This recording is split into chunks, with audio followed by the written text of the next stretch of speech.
everyone. Happy Friday. Welcome to the Friday Debrief. We all have Linda Pricken back with us today for our math session of the AI driven Friday Debrief. So, welcome back, Linda. Hi, Robin.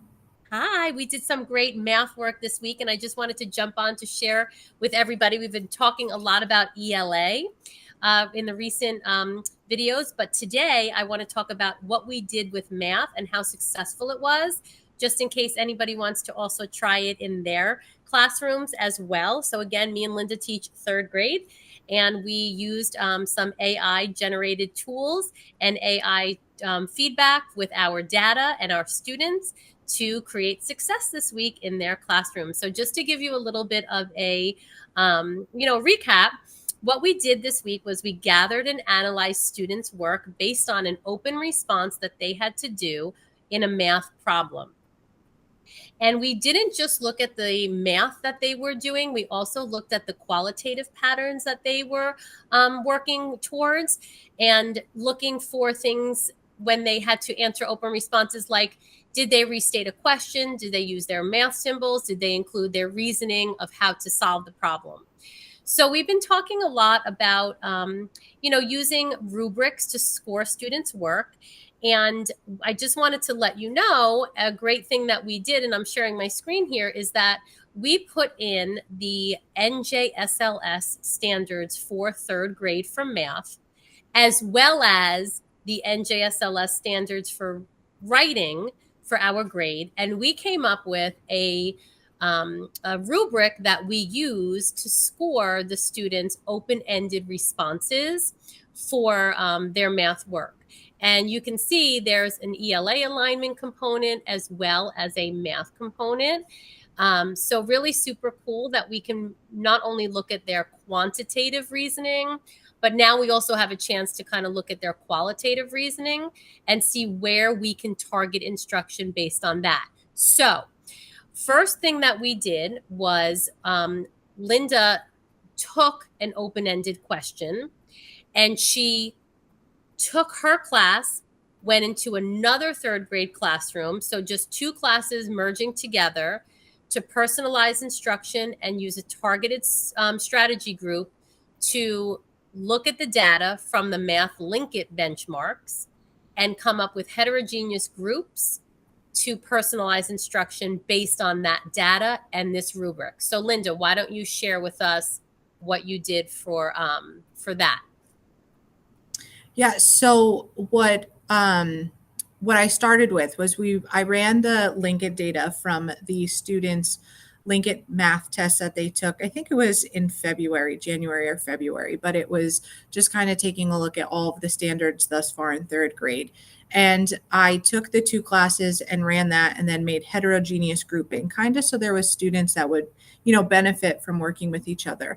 Then I took one of the open response questions along with the rubric and uploaded that onto ChatGPT and just asked for example responses in each of the parts of the rubric. So what scores a 3, what scores a 2, what scores a 1, and what scores a 0.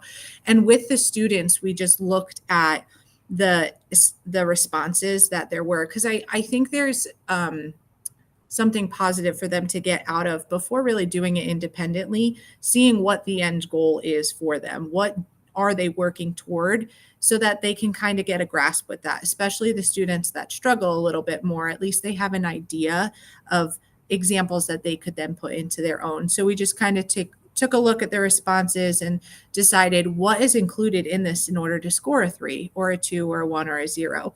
Then with the groups that I had gotten through AI grouping them together, I gave the students each another example response, but did not tell them the score of the responses. So they then, with their partner, had to take a look at the rubric along with the example response and decide what would this score, and not just stop there. They then I gave them sentence starters on the paper with it. So it said, this response scored a blank because, and they really needed to go back to the rubric and justify why did they give that response the score that they did, just so that they're starting to see the components of what needs to be included to get a 3? And a lot of them, surprisingly, right away were like, well, you need to answer it, you need to show the steps, and then you need to explain your thinking in order to get a 3. And I think that there was a lot taken out of this with the students, just to be able to see what is a 3, what is a 2, because they think they're solving it, they're trying really hard, but are they including everything that they possibly could? So that's what I used the AI for in order to make those responses, which was phenomenal, because I probably could have done that on my own, but it might have taken a lot longer than just plugging in the response and then seeing it, and then being able to then turnkey it right into the classroom. Yeah, and I love that you mentioned that you were looking at all the different components with their open response, not just if they got the math correctly, but also their reasoning, which I think is where I really like the ELA component of this rubric to come in. So after you did that and you turnkeyed it into the one class, we then, as an entire grade, did another open-ended response after we looked at the data from the first one. And we took it a little step further where we wanted to target the instruction a little bit more and use this rubric to introduce a strategy that we found was in the data that they needed support in. And that, again, is their reasoning. So we were seeing that they were getting their math, their computation correct, but they weren't necessarily always being able to explain their answer. So when we ran the data yesterday, and I just want to pull up the data because I thought it was really great to see that, after we ran this data, it gave us 4 strategy groups that we can now put our 4 classes in, and each teacher took one. So one was the iced tea explanation that we use in our writing workshop to plan, and they took that ChatGPT took that iced tea and put it into reasoning about math. So I thought that was really kind of cool. And I know you did that strategy group, Linda, right? Yeah, and as soon as I brought that up to my students, of just kind of being like, think about, we've been doing iced tea. They're experts at that. I feel like they could do it in their sleep. And just being able to take that as their experts in writing and just simply apply it to math. They were like, this is like, why weren't we doing this all along? It's so simple to apply it to math because they have such a foundational, like a solid foundation with it in writing. They're like, yeah, that it's like no brainer we would use this. So it was great to see that kind of light bulb for all of them, that, the cross curricular connection. Absolutely. So that iced tea method is key. If any 3rd grade teachers out there want to debrief with us and learn about the iced tea planning method that we've been doing, please reach out. We also noticed that they were lacking in some of their vocabulary terms, putting that in the open response. So we did a vocabulary strategy group. We did a misconception fixer strategy group for those students who were getting their computation wrong. So we supported that as well. And then the last group that we did was this new method that we kind of implemented. And I really would suggest it if you're a 3rd or 4th grade teacher, or any, honestly, upper elementary school teacher. This ACE-IT. So, right, I'm all into acronyms this year. It's like a big acronym year for me. And I'm like, ACE-IT, let's, what do you want to do for your math response? We want to ACE-IT. So again, following along with like the iced tea, it was A for answer the problem, C for cite your problem. So again, C in iced tea means cite as well. E for explain it, show your thinking and reasoning. I for include your math vocabulary, and T for tie it up at the end. So we did a strategy group on that for reasoning. And I just want to show you, looking at ChatGPT, they gave us common vocabulary words that are used when we answer these open responses. And it also grouped all of our students based on their needs into 4 groups. So now we're targeting that instruction to get them ready for 4th grade.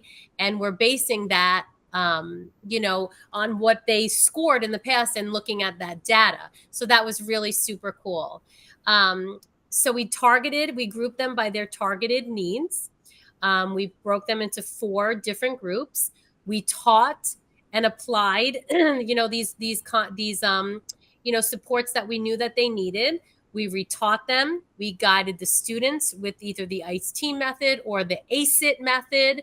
And then we got a chance to kind of reflect on that. And I think moving forward to next week, I think that I know in my class, Linda, I'm going to try it again so that this way I can use some of these strategies to see, did they do better on the next open response? And now what else do they need to support them? So really this targeted and personalized instruction, I feel like was, game changer for me in math, not only just ELA, because it told me where exactly I needed to support my students. Yeah, And I agree. I think it empowered them too. I feel like now they can actually go through and self-monitor themselves as they answer these questions with either the ICE-T or the ACE-IT method of checking to make sure that they have all of their different, qualitative and quantitative pieces that they want to do in their response. I think too, just with all of the hard work that the students have been doing and how much data we've been analyzing within language arts, the students have, like I said, that strong foundation of these acronyms and how to explain their thinking, that turnkeying it to math it's like clicking a lot faster for the students than, we've been working on the ICE-T all year, but now math, it's just kind of newer to them, but it seems to be clicking for a lot more students right away. So I'm excited to be able to, check in on their learning, check in on their growth, and just kind of then take that data and then just run it again and keep on just going through that cycle to just keep making them stronger learners. For sure. And I feel like because we have some of these fun acronyms now, and it's not many of them. We only have, the 2 for writing and now the 1 that we've kind of put in there for math. I really feel like they actually, one of the students said to me, "Thank you, Mrs. D'Angelo. This is so much easier to look at these and make sure that I have everything in my math problem." So I was super excited when we broke into strategy groups today that they feel that they are accomplishing great work by using this, this checklist of these acronyms to just make sure they have everything in there. So first we turnkeyed it horizontally, just 2 classes. Then we did our 4-class strategy group. And this was all within, we did our open-ended yesterday. We did the strategy groups today. So using this AI assistant, as well as our rubric that we kind of made using AI with the help of AI, we were able to reflect and do strategy groups just within 2 days. That's how quickly that can work to make sure that they're all on target for success.